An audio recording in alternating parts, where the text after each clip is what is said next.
Cheng, napakaganda ng ginawa mo. Talaga lang. Ano ulit tawag doon? Fresh strawberry pie. Pangalan pa lang, masarap na. Kaya ngayon, hindi ako makakalusot. Gagawa tayo ng American barbecue ribs. Ito naman ni madali lang. Lalagyan nyo ng dry rub, lalagay sa oven, lalagyan ng barbecue sauce. Ang gusto kong bigyan ng oras. Gusto kasi dito sa amin, napakadami yung restaurant dito na puro American barbecue. Mapa Texas, Memphis, St. Louis. Ang gusto ko sana, gumawa ako ng dry rub. Sa Amerika ko kasi, normally, it's either wet rub or dry rub. Itong aking dry rub, taong ko na kong ginagamit to na gusto kong i-share sa inyo. Marami yung mga rekado na baka mahirap kayong hanapin. Kaya ngayon, yung pinakamalapit na mga rekado na normal yung nakikita sa Pilipinas, itong gagamitin natin na masasabi na malapit na rin sa American style na dry rub na gagamitin natin. Itong dry rub na to, napakasimple. Ito ay pwede nyo gamitin sa ribs, sa chicken, fish, kahit saan. Pwede nyo i-bake, pwede nyo i-grill. Itong gusto kong ipakita sa inyo. Ang ginamit ko dito, ito marami naman sa ating garlic salt. Half cup na garlic salt. Again, half cup lang ho. Pag half cup, then ito, ginamitan ko naman, dinagdagan ko ng regular salt. Quarter cup naman. So, from half and quarter cup. So, ngayon, yung asin, mas naging light na kasi nahaluan ng garlic salt. Though maalat pa rin. Tapos, nilagyan ko again, ito naman, marami rin nabibili sa atin. Onion powder. Marami na rin ganito sa atin. Quarter cup din ang nilagay ko. Paglagay ko ng onion powder, eto, brown sugar. Kasi dito, minsan gumagamit sila ng mga molasses, kung ano-ano. Etong ating, kung kayo makakakuha ng dark brown sugar, mas maganda ang kulay. Ito ay brown sugar. Nilagyan ko siya ng quarter cup din, etong mixture na to. Pagkatapos ko nitong brown sugar, nilagyan ko ng paprika. Sa atin ba, marami naman paprika din. Etong paprika, nagbibigay ng smokiness, saka konting chilliness doon sa ating rub na ginagawa. Nilagyan ko ng paprika ng 1 tablespoon lang. Ayoko namang ma-overpower yung mga garlic and salt natin. So, lang yan 1 tablespoon. Black pepper. Marami naman sa ating black pepper. 1 tablespoon din. Then, after ng black pepper, cayenne pepper. Meron sa atin. Ay, marami rin pala kahit mga chili powder or cayenne pepper. Ito, nasa inyo to. Pag naglalagay ako ng half tablespoon, may sipa na rin. Pero kung medyo gusto nyo, medyo mas spicy, manghang, doblehin mo ninyo. Pero itong aking formula na to na ginagamit ko na maraming taon na, half tablespoon lang ang nilalagay ko. Actually, yan na ho yun. Ito yung dry rub na common na ginagamit dito, hindi man natin ma-eksakto yung American barbecue, pero malapit po to. Once nagawa nyo to, pwede nyo itabi. Ito yung magagamit nyo sa mga manok, Sarap isda. sa manok yan. Sa manok, masarap. Sarap po sa manok. Pwede nyo i-oven yung manok nyo, pwede nyo i-barbecue or fry. So ngayon, pakikita ko na sa inyo kung paano natin irarab itong ating ribs. Kaya pagbalik namin, yun naman ay ipapakita ko. Ito na ang ating St. Louis style na rib. Merong baby back rib, may mga regular. Gusto ko yung St. Louis, medyo nasa medium size, walang gaanong fat, nagagandahan ako. Para kami operation, I know first time yung huba ako nakita naka-gloves. Operation, 101? I know. O sige. Okay. Kita mo na kami. Ito, normally ang aking dry rub, nilalagay ko sinisubalan ko sa ilalim. Pero maganda rin yan na may konting taba, no? Actually, oo. Kasi parang hindi ma-dry yung meat mo. Yes. At tinanggal ko na yung film dito. Madali naman nung hatakin nyo. Pag nakuha yung kanto, hatakin nyo lang. O, malansa yun. Ito, i-treat nyo lang as salt.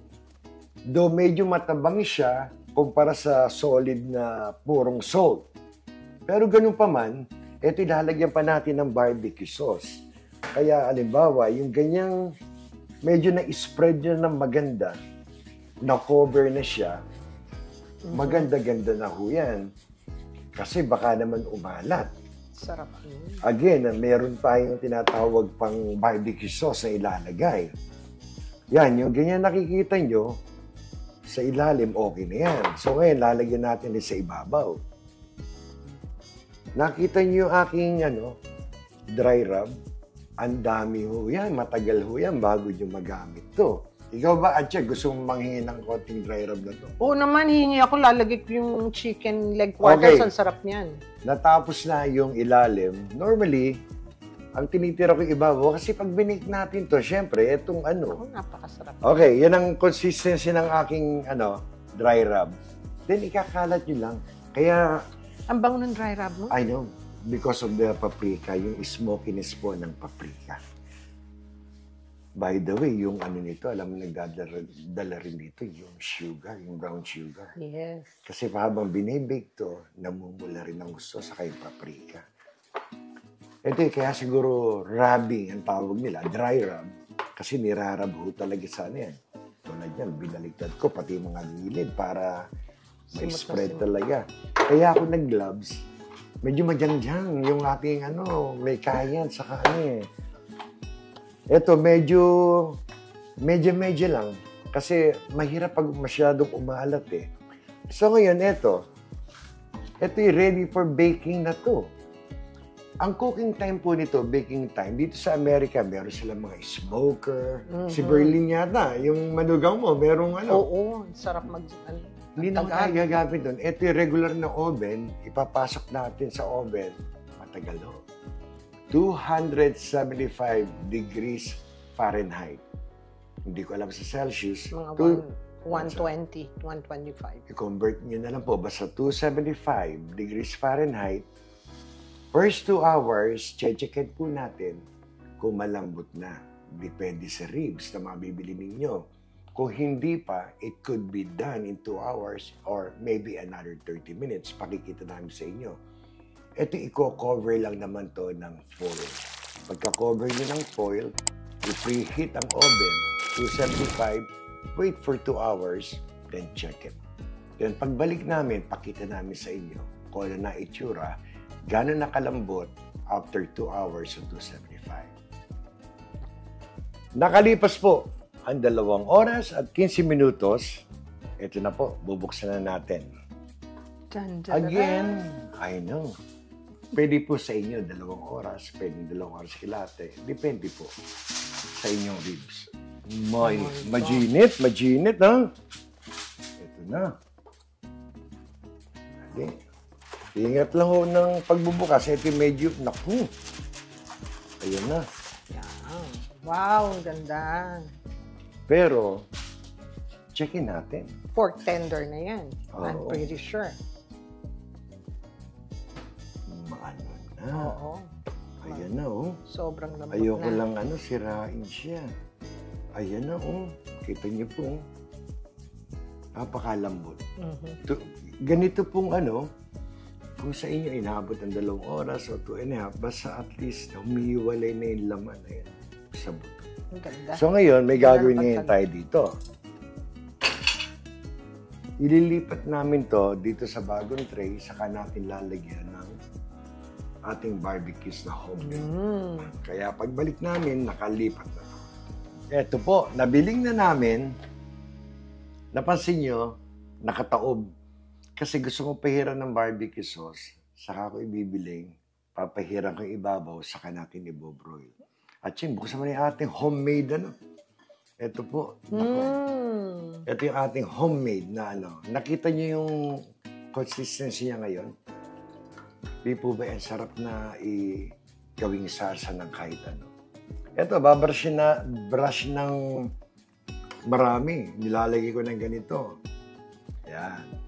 Style ko lang. Pwede nyo namang gayahin kung yun yung effective sa inyo. Kesa yung parang nagpipinturan yun. Sinabi mo. Alam mo naman tayo, isasabi natin na magpintura. Nilipat ko lang kasi ng bagong tray. Ayoko nung kanina at medyo magulo na eh. Nagtubig na siya, nagmantikain. Ayan. Bali ang ilalim. Pag binroil natin yan, pati na may ilalim, kahit paano, iinit yung ano na yan. Ang importante dyan yung harap. So, okay. Na-brush natin yan. Normally, ang ginagamit ko is 2 tong para maibiling na maayos. Hindi natin. Ako, lambot. Iniingatan ko, baka masira eh. Ayun na. Wow. Okay. So, Ikaw na, Bong. Ikaw na. okay, ako na. Ako na ang magbabrush. Okay, lagyan uli natin. Ganyan lang po estilo. Ayan. Siguro mga Naku, tatlo. pag brinon mo yan, yung Ay, nako. sunog-sunog siya, my gosh, ang sarap niya. Ayan na, isa pa.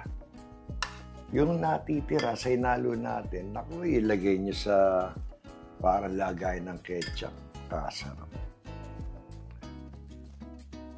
Minsan pa, pag gusto ko medyo fruity, yung aking barbecue sauce, instead na water, ang nilalagay ko is pineapple juice. Ang sarap.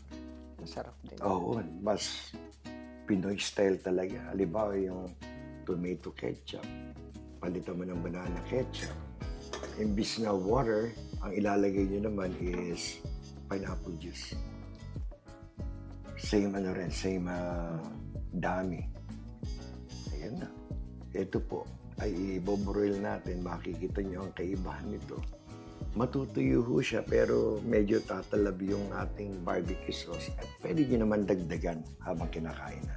So pagbalik namin, ito po ay finished product na ipapakita namin sa inyo na i-broil na po. Ito na po. Bali 2 hours and 15 minutes. Sabay binroil namin ng nasa mga 50 minutes na broiling. 15-20, yeah. Kasi ini-imitate natin yung charcoal, but this is an oven, So, eto ngayon, ang inaano namin, isasabi nilang fall off the bone. Parang ganun. Melts in your mouth. Eto ho. Eto na. Eto yung buto na hinahanap nila. Yep. Wala na po siyang gamit. Andyan na. Itatabi na po natin. Ito yung barbecue sauce na ginawa natin. Ito na po.